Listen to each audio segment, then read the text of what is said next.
चलिए, तो इसका नाम लिखना है आपको practical applicability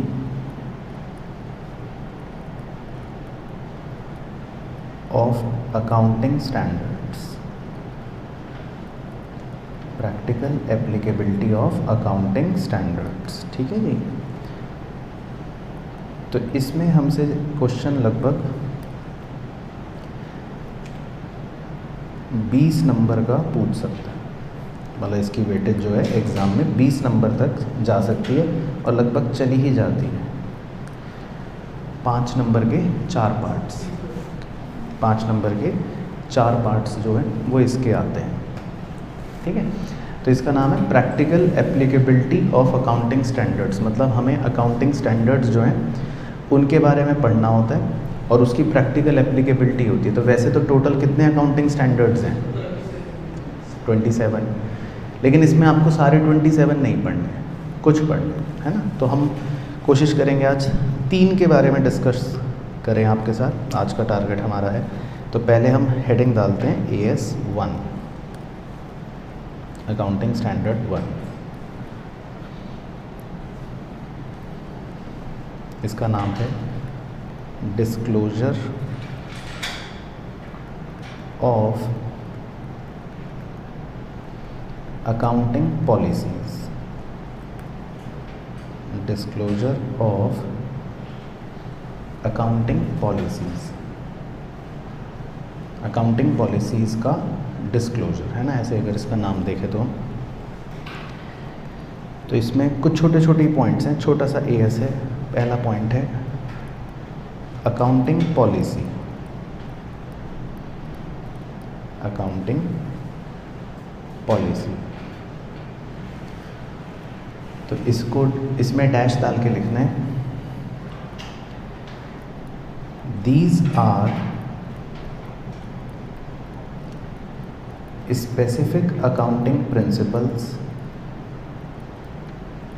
these are specific accounting principles and methods of applying such principles and methods of applying such principles in preparation and presentation, in preparation and presentation of financial statements, in preparation and presentation of financial statements। तो accounting policy क्या होती है, ये आपने वैसे पहले भी लिखा था इंट्रोडक्शन में कि जो भी कुछ स्पेसिफिक नियम होते हैं, है ना, स्पेसिफिक पॉलिसी प्रिंसिपल्स होते हैं, मतलब या तरीके होते हैं, मेथड्स, उन्हें हम अकाउंटिंग पॉलिसी कह सकते हैं। जैसे एक छोटा सा एग्जांपल आप लिख सकते हो, example valuation of investments,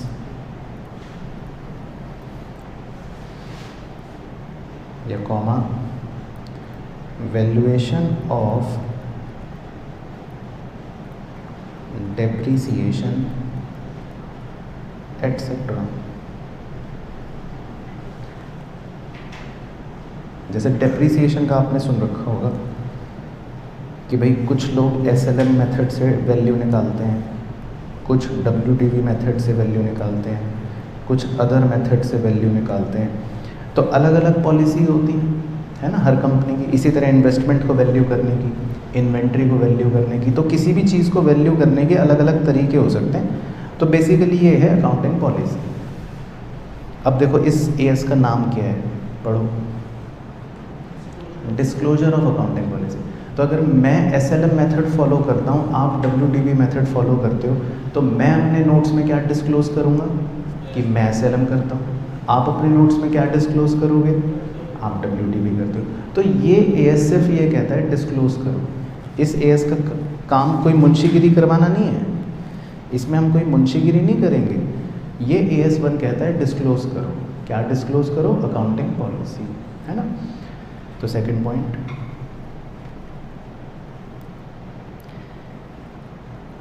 all the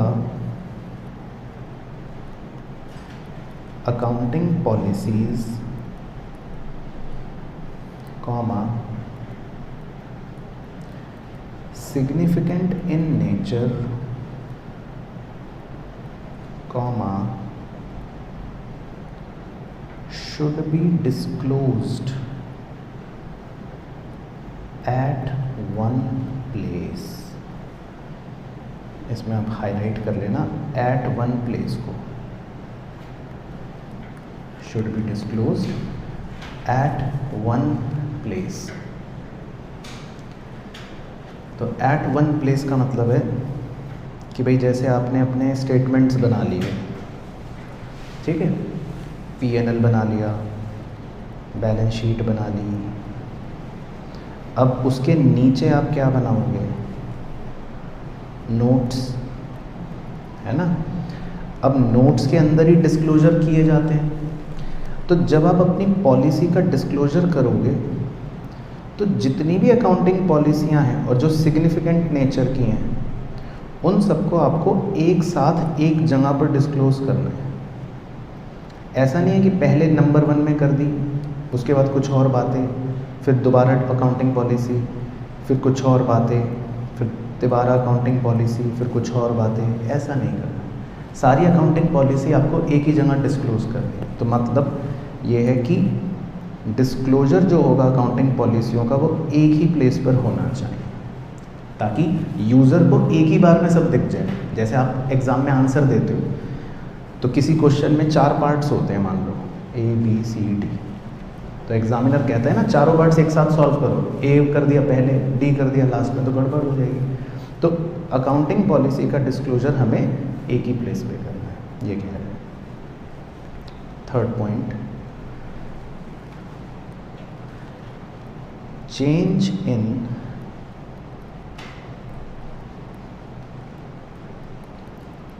accounting policy, bracket में लिख लो, ऑल्सो इन AS5। AS5 में भी ये कवर होगा, लेकिन अभी दोबारा हेडिंग मतलब डाल लेते हैं, चेंज इन अकाउंटिंग पॉलिसी।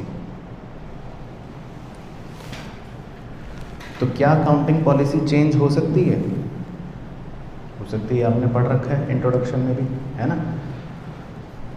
तो इसमें लिखते हैं कि accounting policy can be changed, accounting policy can be changed, dash डाल के बताओ कब कब।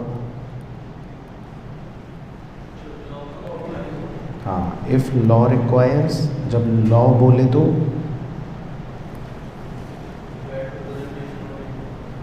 for better presentation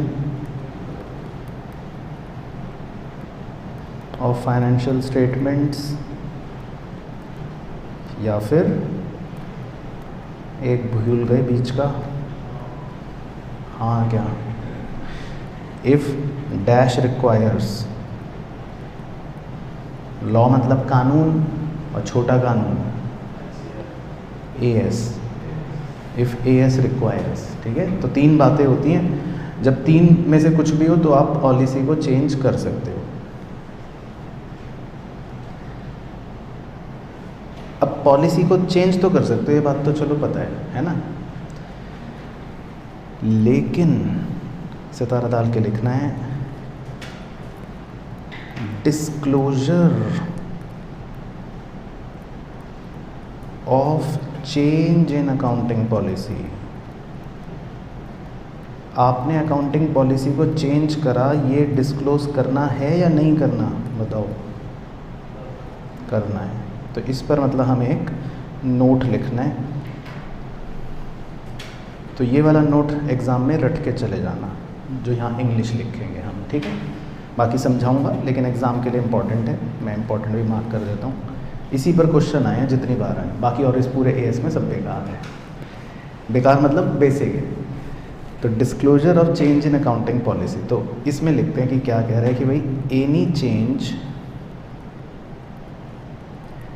in accounting policies, any change in accounting policies which has a material effect in current period or which is reasonably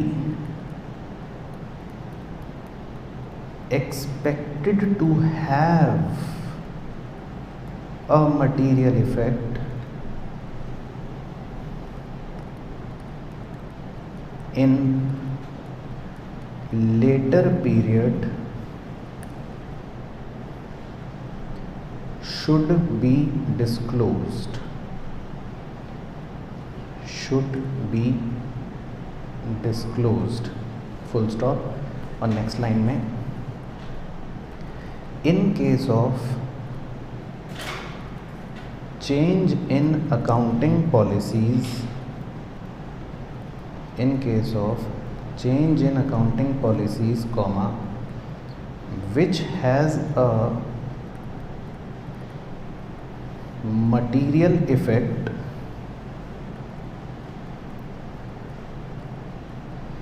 in the current period, comma, the amount by which any item in the financial statement, the amount by which any item in the financial statements is affected by such change should also be disclosed. Should also be disclosed. इसे भी underline कर लेते हैं. Should also be disclosed to the extent ascertainable. To the extent ascertainable, comma, wholly or in part, comma, नहीं, ascertainable के बाद full stop है. Sorry, ये होली वाला अलग पॉइंट है. सॉरी. ascertainable फुल स्टॉप के बाद नेक्स्ट लाइन में लिखना है where such amount is not ascertainable. Where such amount is not ascertainable, comma, wholly or partly, comma, the fact should be disclosed. The fact should be disclosed. तो ये अंग्रेजी आपको 5 number दिलवाएगी. ये अंग्रेजी 5 नंबर स्ट्रेट फॉरवर्ड आपको दिलवाएगी. लेकिन ये क्या कह रही है वो समझ लेते हैं हम. ठीक है, तो इसको समझने के लिए फॉर ओन अंडरस्टैंडिंग आप मेरे साथ नीचे एक फ्लो चार्ट सा बना लो अपनी अंडरस्टैंडिंग के लिए. तो पेज के बीच में लिख लेना चेंज इन अकाउंटिंग पॉलिसी. मान लेते हैं आपने अकाउंटिंग पॉलिसी बदल ली. Change in accounting policy. अब अकाउंटिंग पॉलिसी बदलने पे 2 बातें हो सकती हैं, 2 बाइफरकेशन.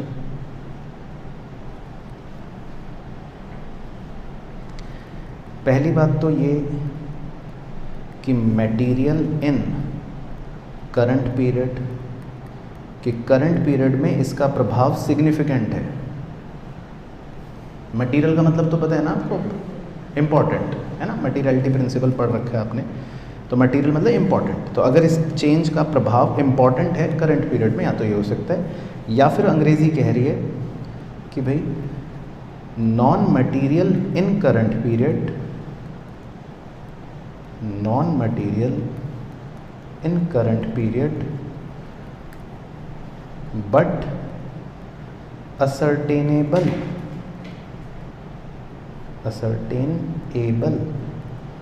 इन लेटर पीरियड, यानी कि अभी तो इम्पोर्टेंट नहीं है लेकिन उसका प्रभाव भविष्य में दिखेगा। तो दो बातें हो सकती हैं कि या तो आपने चेंज करा और उसका इफेक्ट आपको पता है इसी साल से इम्पॉर्टेंट है, या फिर आपने चेंज करा और इस साल तो इम्पॉर्टेंट नहीं है लेकिन भविष्य में आपको लगता है कि इम्पॉर्टेंट हो जाएगा, असर्टेन करना पड़ेगा। तो पहले अगर हम मटीरियल इन करंट पीरियड की बात करें तो इसमें अंग्रेज़ी ये कह रही है कि भाई जो भी आपने पॉलिसी में चेंज करा तो उससे आपकी फिगर्स भी बदल जाएंगी। जैसे मैं एक सिंपल एग्जांपल लेता हूँ, आप पहले एसएलएम मेथड फॉलो करते थे और उसकी जगह आप डब्ल्यूडीवी पर आ गए, तो डेप्रिसिएशन का अमाउंट बदल जाएगा। तो मटीरियल इन करंट पीरियड में पहला बाइफर्केशन लिखना है, अमाउंट असर्टेन्ड कि मतलब कितना रुपए या कितनी मॉनेटरी वैल्यू प्रभावित हुई, वो अमाउंट आपको पता है या निकाल सकते हो, अमाउंट असर्टेन्ड। और या फिर नॉट असर्टेन्ड, या फिर आप अमाउंट नहीं निकाल सकते। तो देखो कितनी अच्छी बात कही है AS1 ने। तो अगर आप अमाउंट को असर्टेन कर सकते हो, कर लोगे, तो फिर तो उसको डिस्क्लोज कर दो, है ना, amount to be disclosed, amount to be disclosed कि आपने कोई पॉलिसी में चेंज करा और उस पॉलिसी के चेंज की वजह से आपको पता लग गया कि भाई 20,000 रुपये का इफेक्ट पड़ रहा है, तो आप रिकॉर्ड कर दोगे, डिस्क्लोज कर दोगे कि 20,000 रुपये कम हो गया।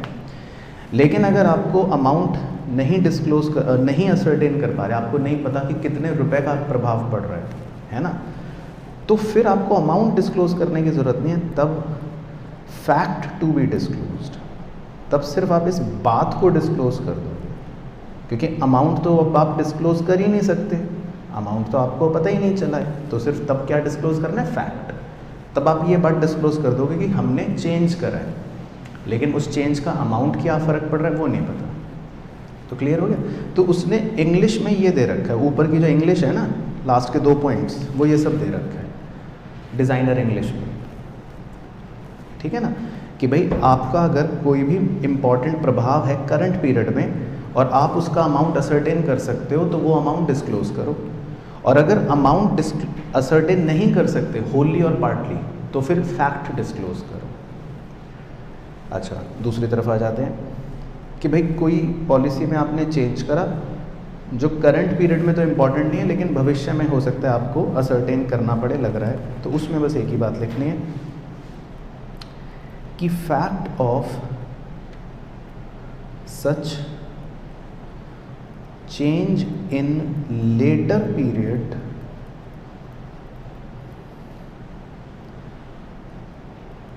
to be disclosed in current period, to be disclosed in current period। तो इसमें भी बस हम फैक्ट जो है उसको डिस्क्लोज कर देंगे कि हम भविष्य में कुछ परिवर्तन करने वाले हैं, ये फैक्ट आप डिस्क्लोज कर दोगे।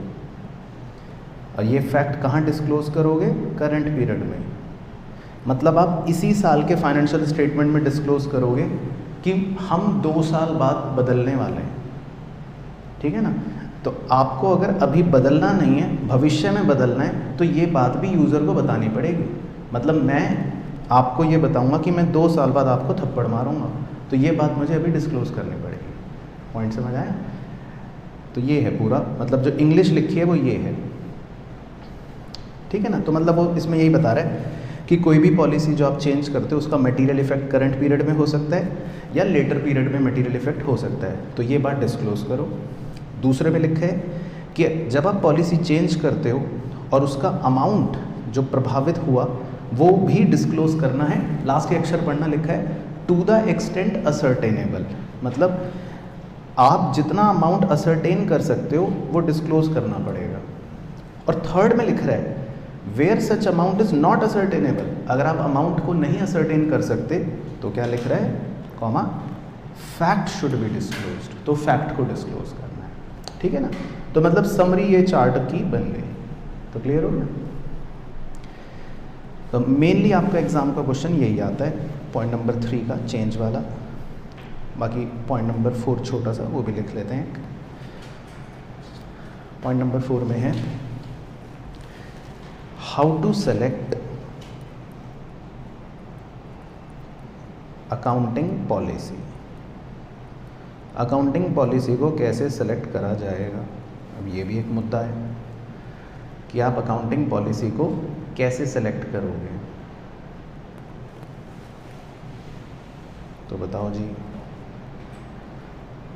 अकाउंटिंग पॉलिसी को कैसे सेलेक्ट करेंगे? ब्रैकेट में लिख सकते हैं, इसको कहते हैं consideration for selecting accounting policy. Consideration for selecting accounting policy.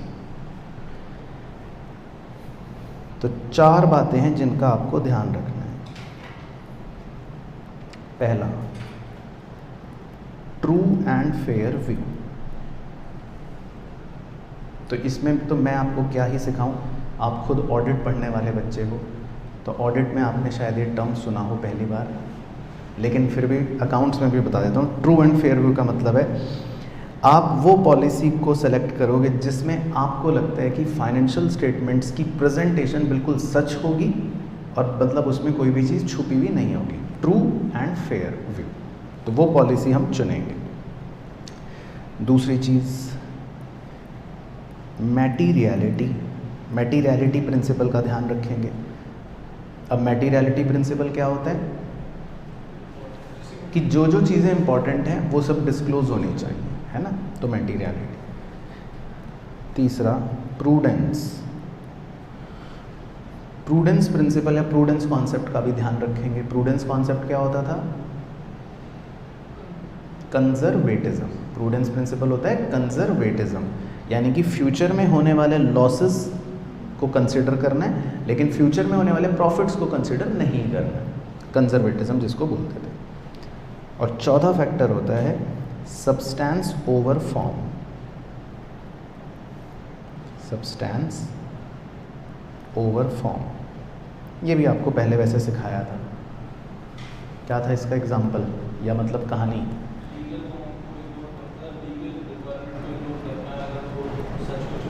हाँ, तो हमें सच्चाई को ज़्यादा इम्पोर्टेंस देनी है as compared to legal form. कानून की जो मतलब बात है, अगर वो सच्चाई को छुपा रही है तो हमें उसको कम इम्पोर्टेंस देनी है, हमें सच को ज़्यादा दिखाना है। तो इसका एग्जांपल भी मैंने बताया था कि लेट से आपने 27 मार्च को एक बिल्डिंग परचेज करी और उस बिल्डिंग की रजिस्ट्री लीगली आपके नाम पर हुई ऑन 5 अप्रैल। तो लीगल तौर पर आप बिल्डिंग के मालिक कब माने जाओगे? 5 अप्रैल को। अब पॉइंट ये आया कि जब ईयर का एंड होगा 31 मार्च, तो क्या आप अपनी बुक्स में बिल्डिंग शो करोगे, बुक्स ऑफ अकाउंट में? तो अब यहाँ पर 2 बातें आ गई। एक है सच, सच ये है कि आपने बिल्डिंग खरीद ली है, और एक है कानून। कानून कह रहा है कि बिल्डिंग आपके लिए 5 अप्रैल वाले दिन आपके नाम पर हुई है। तो अगर हम 31 मार्च को बिल्डिंग शो नहीं कर रहे तो कानून की वजह से हम एक सच छुप गया, है ना। तो हम 31 मार्च को सच्चाई को इम्पोर्टेंस देंगे और हम अपनी बुक्स में बिल्डिंग को शो कर देंगे। तो ये होता है सब्सटेंस ओवर फॉर्म, है ना। तो ये सब बातें हमने वैसे पहले पढ़ी थी। तो अकाउंटिंग पॉलिसी को चुनते समय हमें 4 बातों का ध्यान रखना है कि ट्रू एंड फेयर व्यू हो, मटेरियलिटी हो, प्रूडेंस हो और सब्सटेंस ओवर फॉर्म हो।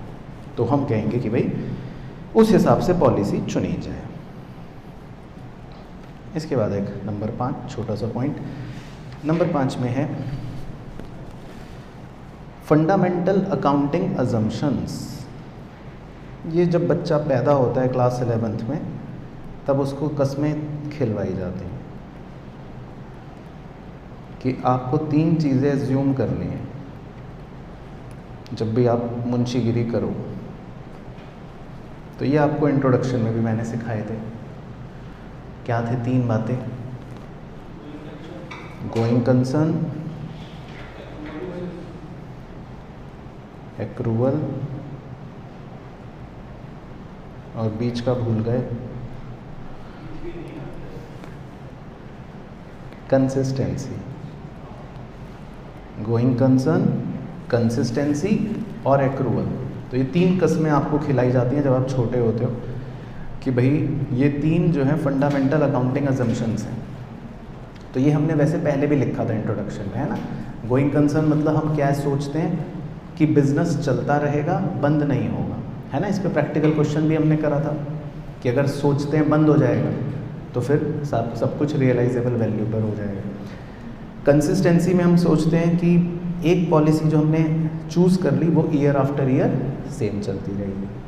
और एक्रूअल बेसिस तो आपको पता ही है कि transaction is recorded when it takes place, not when settlement takes place. तो हम कैश बेसिस को फॉलो नहीं करते हैं, हम तो एक्रूअल बेसिस को फॉलो करते हैं ना। पैसा जल्दी मिल गया, बाद में मिल गया, उससे हमें कोई मतलब नहीं है। तो बस इसमें एक स्टार डाल के लिखना है, फिर इसकी बातें तो ख़त्म हो जाएंगी। वो ये कि फंडामेंटल अकाउंटिंग अजम्पशंस, बताओ क्या हमें डिस्क्लोज करनी है? फंडामेंटल अकाउंटिंग अजम्पशंस मतलब क्या हमें ये डिस्क्लोज करना है? तो आपको कैसे पता? हाँ, तो fundamental accounting assumptions should not be disclosed if they are followed. तो AS1 कहता है कि भाई आपको ये अजम्पशंस डिस्क्लोज करने की ज़रूरत नहीं है अगर वो फॉलो हो रही हैं तो अब इसका इंटरप्रिटेशन क्या बन गया आपके लिए? हाँ, कि अगर ये फॉलो नहीं हो रही होंगी तब हम डिस्क्लोज करेंगे। तो AS1 ये कहता है कि अगर ये फॉलो नहीं हो रही होंगी तब आप डिस्क्लोज करोगे। अगर फॉलो हो रही है फिर तो अजम्पशन है, फिर तो हर कोई मुंशी मान के काम कर रहा है कि भाई ये हो रहा है, तो फिर इन्हें डिस्क्लोज करने की ज़रूरत नहीं होती। ठीक है। State whether the following statements are true और false, also give reason for your answer. ठीक है। तो number 1, certain fundamental accounting assumptions underline the preparation and presentation of financial statements. They are usually specifically stated because their acceptance and use are not assumed. और reason?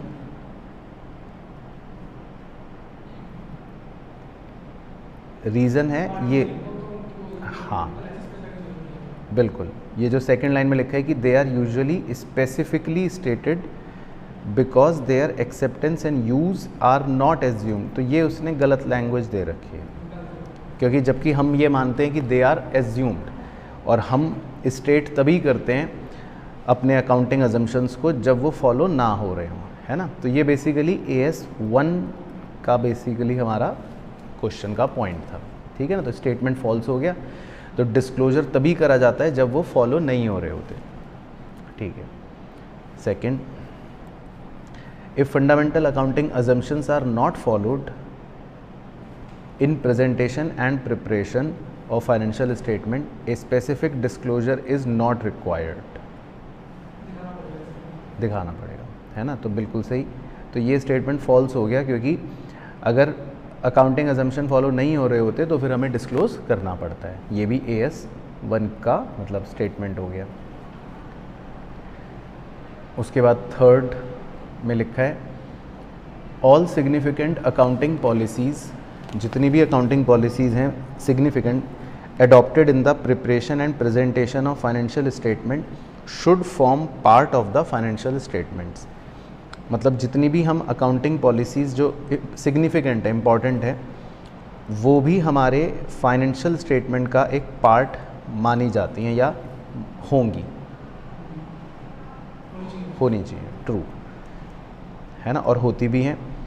तो ये हम मतलब AS1 में भी पढ़ते हैं कि अगर कोई हम पॉलिसी फॉलो कर रहे हैं सिग्निफिकेंट, तो हम उन सब पॉलिसियों को भी फाइनेंशियल स्टेटमेंट्स में डिस्क्लोज करते हैं, वो भी एक पार्ट होते हैं फाइनेंशियल स्टेटमेंट का, है ना, नोट्स टू अकाउंट्स के अंदर। उसके बाद fourth, any change in an accounting policy which has a material effect should be disclosed.